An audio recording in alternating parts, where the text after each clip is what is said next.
Assalamualaikum warahmatullahi wabarakatuh. Bismillahirrahmanirrahim. Alhamdulillahilladzi an'amana bi ni'matil imani wal islam wa farradu alaina sholata waz zakata wal hajja wasyam.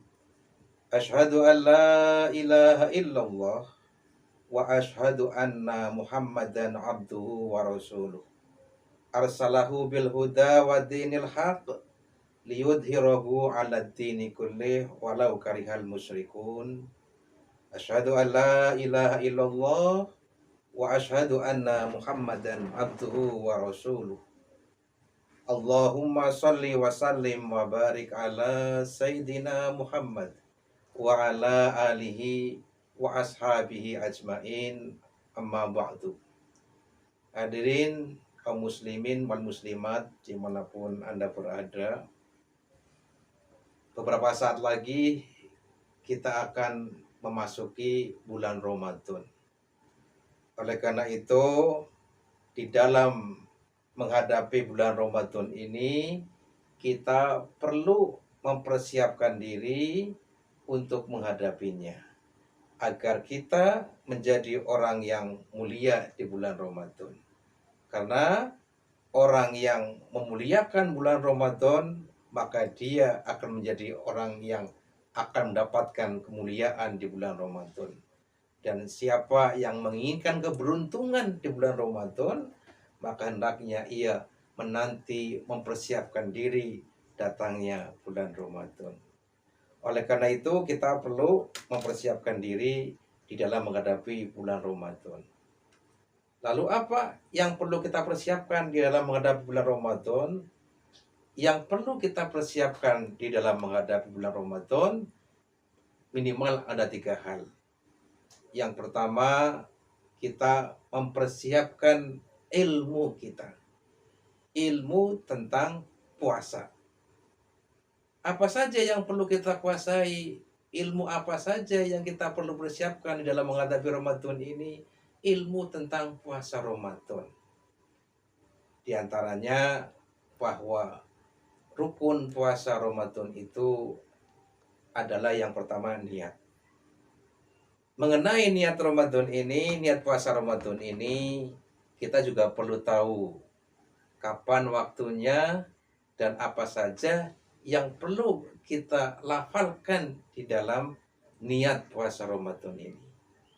Berkenaan dengan niat puasa Ramadan ini atau puasa wajib ini, kita harus tahu bahwa niat puasa wajib Ramadan itu harus dilakukan pada malam hari. Itu menurut Imam Syafi'i, ya. Bahwa niat kita puasa itu harus malam hari. Tabid. Nah, setiap malam kita niatkan puasa. Jangan satu malam kita niatkan puasa untuk 1 bulan penuh. Kita niatkan 1 hari, 1 malam untuk 1 hari. Ini menurut Imam Syafi'i. Kalau menurut Imam Maliki, kita boleh niatkan puasa itu 1 malam itu untuk 1 bulan. Jadi ada perbedaan antara Imam Syafi'i dengan Imam Malik di dalam masalah niat ini. Menurut Imam Syafi'i, kita niatnya itu 1 malam, hanya untuk 1 hari kita puasa. Kemudian besoknya lagi kita niatkan di malam harinya. Itu menurut Imam Syafi'i. Karena berdasarkan hadis Nabi, malam yubayyinatin niyatan fala syiyamalah. Barang siapa yang tidak meniatkan puasa Ramadan itu pada malam hari, fala syiyamalah, maka tidak mendapatkan nilai puasanya. Ini jadi malam hari. Nah, kalau menurut Imam Maliki, 1 malam kita niatkan untuk 1 bulan penuh, boleh. Akan tetapi perbedaan malam menurut versi Imam Syafi'i dengan Imam Maliki itu berbeda. Kalau menurut Imam Syafi'i, manakala sudah datangnya waktu maghrib, kemudian sampai terbit fajar, itu dikatakan malam. Tapi kalau menurut Imam Maliki, malam itu manakala sudah jam 12 ke atas. Itu malam. Jadi niatnya itu ketika sudah jam 12 malam, itu baru dikatakan malam. Kalau menurut Imam Syafi'i, manakala sudah tenggelam matahari atau waktu maghrib sampai terbit fajar, itu sudah dikatakan malam. Lalu bagaimana untuk mengantisipasi agar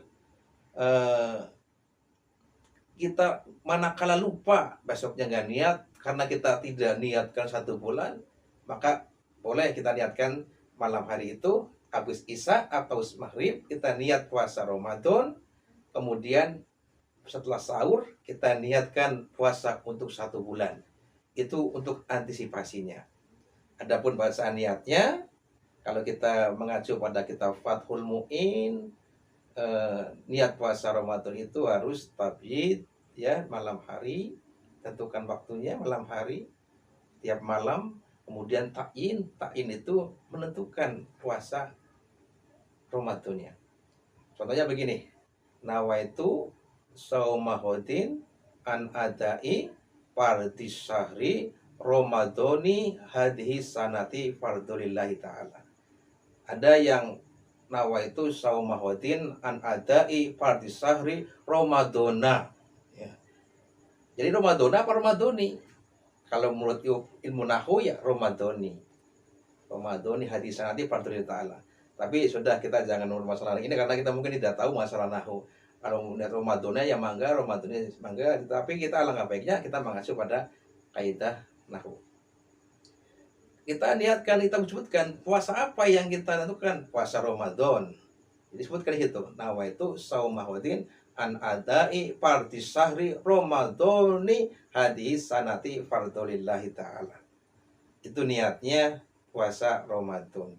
Jadi harus tahu bahwa niat itu kita niatkan, kita baca pada malam hari. Kemudian setiap malam. Itu menurut Imam Syafi'i. Kalau menurut Imam Maliki, boleh 1 malam kita niatkan untuk sebulan penuh. Barangkali malam berikutnya lupa tidak membaca niat. Kalau sudah ikut Syafi'i, ya seperti itu. Niatnya setiap malam. Itu mengenai niat puasa. Kemudian hal lain tentang ilmunya puasa. Hal-hal yang membatalkan puasa, kita juga harus tahu ilmunya. Apa saja hal-hal yang membatalkan puasa? Hal-hal yang membatalkan puasa itu manakala kita memasukkan salah satu di antara 5 lubang. Itu bisa membatalkan puasa. Yang pertama apa? Mulut. Lubang mulut, lubang hidung, telinga, kemudian kubul, kemudian dubur. Memasukkan sesuatu dari antara 5 lubang itu. Di antaranya mulut. Manakala kita masukkan sesuatu ke dalam mulut kemudian ditelan, itu akan membatalkan puasa. Tapi apabila tidak ditelan, tidak membatalkan puasa. Ya, contohnya begini, ada seorang ibu-ibu mau masak, ingin mencicipi masakan ini asin atau tidak, boleh disipin selagi tidak tidak ditelan, tidak membatalkan puasa. Lalu bagaimana dengan ludah kita? Kadang-kadang ada yang ngerti, aduh kita puasa takut batal, ludah itu dikeluarin aja, ya nggak ditelan karena takut batal. Padahal kita boleh menelan lidah kita, tidak membatalkan puasa. Ya, menelan ludah kita, bukan lidah, menelan ludah kita ini tidak membatalkan puasa dengan catatan, ya, 1, ludah yang kita telan itu adalah ludahnya sendiri, bukan ludah orang lain. Masa ya sih kita mau menelan ludah orang lain? Ya bisa saja. Sepasang suami istri misalkan, ya, perciuman misalkan, maaf, ini kemudian ada ludah yang masuk, itu akan batalkan puasa. 1, dengan catatan ludah yang masuk itu adalah ludahnya sendiri. Yang kedua itu ludah yang kita telan itu belum tercampur dengan sesuatu yang lain. Kalau ludah yang sudah tercampur dengan sesuatu yang lain ditelan, itu akan membatalkan puasa. Ada orang permen masuk ya, permennya ditelan, tapi ludahnya itu ditelan ya.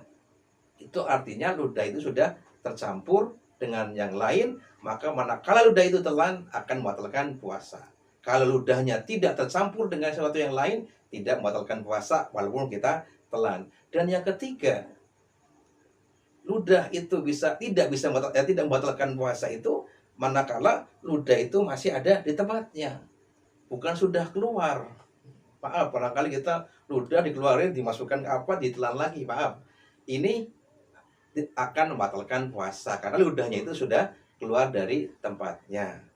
Itu jadi menelan ludah itu tidak membatalkan puasa selagi tidak eh, tidak seperti yang tadi saya sampaikan 3 hal itu.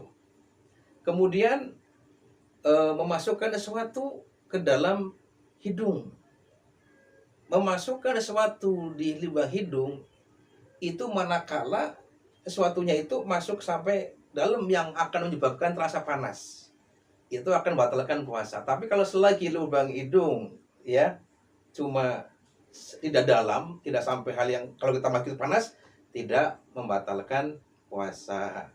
Kalau ada orang misalkan ngupil itu kan tidak sampai ke dalam, itu tidak membatalkan puasa. Nah, itu diantara hal-hal yang membatalkan puasa. Di antaranya yang lain ada haid, nifas, dan lain sebagainya. Itu barangkali sudah terbiasa kita sampaikan. Barangkali itu saja sekelumit tentang ilmunya berpuasa. Demikian yang bisa saya sampaikan. Kurang lebihnya mohon maaf. Wabillahi taufiq wal hidayah. Wassalamualaikum warahmatullahi wabarakatuh.